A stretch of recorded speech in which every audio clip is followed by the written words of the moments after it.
Hi, this is John with Chopwater Carry Wood. Welcome back. This week I want to ask you a question. It sounds like a bit of a loaded question, but what's your addiction?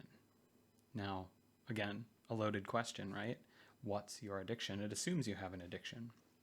Well, if you think about the way we talk about addiction in society, it's almost always talked about in the context of substances, maybe occasionally processes, but if we really think about what does it mean to be addicted, I think we'll find it a bit more common. So let's break it down.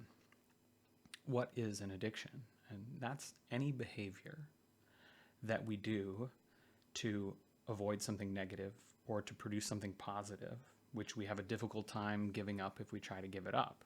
So notice I said any behavior. Now it could be checking your phone, could be checking your email, could be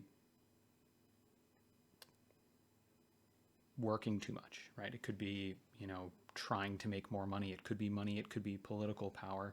It could be substances. And for a lot of people it is. It could be sex. It could be video games. It could be all sorts of things. But the reason I bring this up is if you think of it that way, what is your addiction?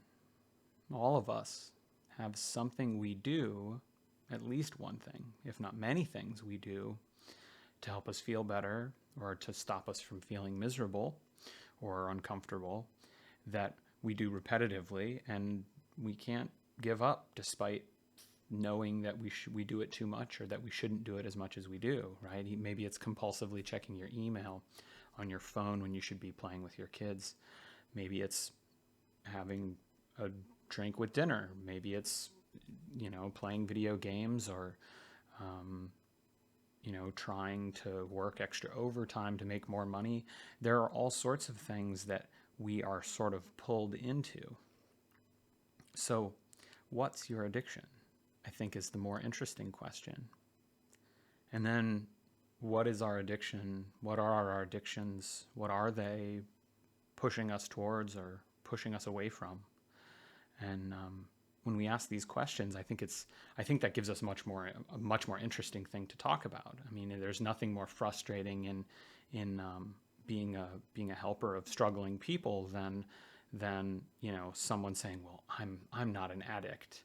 I don't do drugs. I don't do that." And here they are, texting while driving. They know they shouldn't be doing it.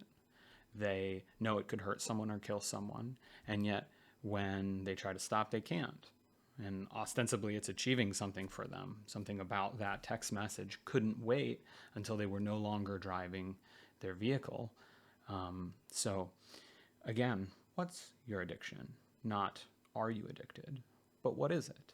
And then once we recognize these are things that we all have in common, what are we going to do to help ourselves and each other? So I think this is hopefully something that'll help frame things in a different light and help us have discussions that are more constructive and more helpful for society as a whole.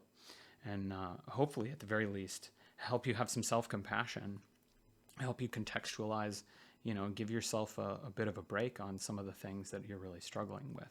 So hopefully this helps. And again, thank you for coming, and I look forward to seeing you again soon. Bye.